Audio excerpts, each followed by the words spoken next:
Emeka had always wanted more from life. Growing up in his small village, he often dreamed of what the city had to offer, the opportunities, the excitement, the possibilities. So when Mr. Ike, a wealthy businessman, offered him a job at his shop in the bustling city, Emeka knew it was his chance to change his life. He was eager to work, determined to impress his new boss and make the most out of this opportunity. For the first few days, Emeka threw himself into his new job. He learned quickly how to manage customers, stock shelves, and balance the register. Mr. Ike had noticed his diligence and, before leaving for his annual August trip, decided to entrust Emeka with the responsibility of managing the shop in his absence. "Emeka, I'm leaving for a few weeks," Mr. Ike said one afternoon, his tone serious. "The shop is now in your hands. Don't disappoint me." Emeka couldn't believe his luck. "Thank you, sir. I promise I will take care of everything," he said, his heart swelling with pride. This was the biggest responsibility he had ever been given. He was determined not to let Mr. Ike down. At first, things went smoothly. Emeka handled customers with ease, ensured the shop stayed stocked, and made sure the books balanced at the end of each day. Everything was under control until Adora started showing up. Adora was a vision. She was the kind of girl who turned heads everywhere she went. Her long hair seemed to shimmer, and her confident walk made Emeka's heart race. Whenever she entered the shop, at first he simply admired her from afar, shy and unsure of how to approach someone as beautiful as her. One day, he decided to make his move. After she had picked out a few items, Emeka mustered up the courage to speak to her. "Adora," he stammered, trying to sound casual, "you look really beautiful today." Adora gave him a polite smile, but there was no warmth in it. "Thanks," she said, before quickly leaving the shop. That one smile, though brief, was enough to fuel Emeka's growing feelings. He thought about Adora constantly, her face, her voice, the way she carried herself. In his mind, he was already in love with her, and he started to imagine what it would be like if she felt the same way.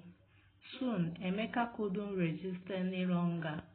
The next time Adora came into the shop, he gave her a pack of Indomie noodles without charging her. "It's on me," he said, his heart pounding as he waited for her reaction. Adora seemed surprised, but took the noodles with a small smile. "Thank you, Emeka," she said before leaving. Emeka felt like he had won a small victory. Maybe this was the beginning of something. Encouraged by this small gesture, Emeka's generosity grew. Each time Adora came to the shop, he would give her more milk, eggs, and Milo without making her pay. Adora, sensing an opportunity, began coming in more frequently, each time with a larger bag. Emeka, blinded by his feelings for her, didn't care. He was willing to give her anything, convinced that if he kept showering her with gifts, she would eventually fall for him. Adora began to take advantage of Emeka's infatuation. She would come in every few days, picking up anything she wanted: foodstuffs, snacks, and even clothes. She never asked for anything, but Emeka offered, and she gladly accepted. Each time she left the shop, her bag was heavier, filled with goods she hadn't paid for. But even though Emeka was giving her so much, Adora remained distant. She never showed any real interest in him, beyond a polite smile or a brief conversation. Still, Emeka held on to hope. Every night, he would lie in bed, imagining their future together, believing that one day she would realize how much he cared for her. What Emeka didn't know was that Adora had no intention of falling for him. She saw him as nothing more than a fool, someone to take advantage of. Behind Emeka's back, she laughed about him with her friends. She would go home with her bag of free goods, sharing the food with her siblings, and worst of all, with her boyfriend. The man she truly loved was someone Emeka didn't even know existed. Adora would tell her boyfriend, "That village boy is too easy. He keeps giving me things for free, thinking I will fall for him." They would both laugh as they enjoyed the food that Emeka had so naively provided. Despite this, Emeka remained hopeful. He believed that if he kept giving, if he kept showing Adora how much he cared, she would eventually return his feelings. But each time he asked her if she would go out with him, she would sigh and say, "Emeka, I've told you before, I don't feel the same way." Instead of backing off, Emeka tried harder. He began giving Adora money, taking it from the shop's register to buy her gifts, new shoes, clothes, and accessories. Each time she accepted, but her heart never softened toward him. Days turned into weeks, and Emeka's obsession with Adora grew. He neglected his work, focusing only on trying to win her over. The shop was becoming disorganized. The customers started noticing his distracted behavior, but Emeka didn't care. He only cared about Adora. What he didn't realize was that his kindness was being used against him. Adora had no feelings for him, and the more he gave, the more she took advantage of him. In her eyes, Emeka was nothing more than a means to an end, a fool blinded by love. But Emeka's actions weren't going unnoticed. With Adora was leading him down a path that would soon come crashing down on him. And when it did, he would learn the hard way that love cannot be bought. Weeks passed. Emeka continued showering Adora with gifts, completely oblivious of how she was using him. His mind was consumed by thoughts of her, and every time she came into the shop, he felt hope stir within him. Surely, he thought, if he just gave a little more, she would eventually come to love him. But love never came. Instead, the shop had become a shell of what it once was. Stocked shelves were now half empty, and the money in the register barely covered daily expenses. Emeka was too distracted to notice. Adora continued to visit the shop regularly, her bags growing heavier each time. She didn't have to ask for anything anymore. Emeka was always ready to hand over whatever she wanted. His eyes glowed with longing whenever she smiled at him. but that smile never reached her eyes. Still, he refused to see the truth. He told himself that this was love in progress, that Adora just needed more time. But time was not on Emeka's side. One sunny afternoon, Emeka was busy filling Adora's bag with food and goods, milk, sugar, noodles, and more, when the door to the shop swung open unexpectedly. The jingle of the doorbell startled him, but when he looked up, his heart froze.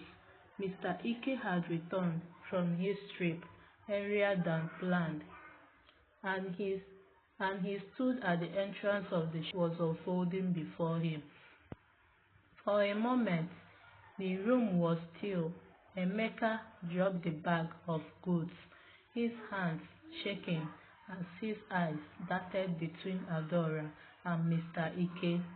Adora quickly stepped back, her face betraying no emotion, as if the confrontation had nothing to do with her. Emeka, Mr. Ike said, his voice low and controlled. What is going on here? Emeka's mouth went dry, his thoughts racing. What could he say? How could he explain the months of storing goods, the missing money from the register, all given away to a girl who didn't even care for him? The truth felt too heavy, too shameful to admit. Sir, Emeka stammered, but he couldn't find the words. His world was crumbling right in front of him. Mr. Ike walked closer, his eyes narrowing. You have been giving away my goods for free, stealing from me, all for this girl. He glanced at Adora, who stood silently behind the door, her face impassive. Emeka felt a lump form in his throat. He had no defense, no excuse. Everything he had done, every mistake he had made was laid bare. His foolishness, his obsession with Adora, it had cost him everything. I'm sorry, sir, Emeka whispered, his voice breaking. I thought if I kept giving, she would love me. Mr. Ike shook his head, disappointed etched deeply into his face. Love, Emeka, love doesn't work like that. You can't buy someone's heart. All you have done is destroy the trust I had in you. The weight of those words hit Emeka like a blow to the chest. He had let his emotions crowd his judgment, had allowed himself to be taken advantage of by someone who had never cared for him in the first place. He glanced over at Adora, hoping for a shred of sympathy, a glance, a sign that she might feel something for him, anything. But Adora was already walking out the door. Without a word, she left the shop, leaving Emeka standing there, broken and abandoned. She had gotten everything she wanted, and now she was gone. Mr. Ike let out a long sigh. I trusted you, Emeka. I left the shop in your care because I believed you were responsible, but you let yourself be fooled by a girl who didn't even care about you. Tears welled up in Emeka's eyes, and he lowered his head in shame. I'm sorry, he repeated, but he knew it wasn't enough. Sorry could fix what had been done. Mr. Ike stood silently for a moment before speaking again, his voice softer this time. You have made a mistake, Emeka, but you have to learn from it. There is no place for emotion when it comes to business. You have let yourself to be blinded by love, and now you have lost everything. Emeka felt a tear slipped down his cheek. "Please, sir, give me another chance." Mr. Ike looked at him, his expression unreadable. "I'm afraid there is no place for you here anymore, Emeka. You will have to pack your things and leave." Emeka nodded, his heart heavy with regret. He had known this was coming, but it didn't make it hurt any less. He had thrown away the chance of a lifetime, all for a fleeting hope that had never been real.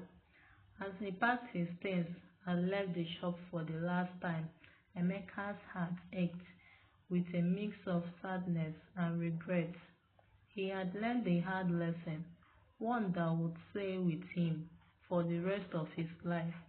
Love cannot be forced, and generosity given blindly can lead to destruction. As Emeka walked through the busy streets, his dreams of better life now shattered. He couldn't help but wonder how things might have been different if he had focused on his work instead of chasing after someone who never truly cared for him. He had given away everything: his job, his pride, his future, hoping to win something that was never his to begin with. And in the end, he was left with nothing but the painful truth: love, when unrequited, can lead to one's downfall.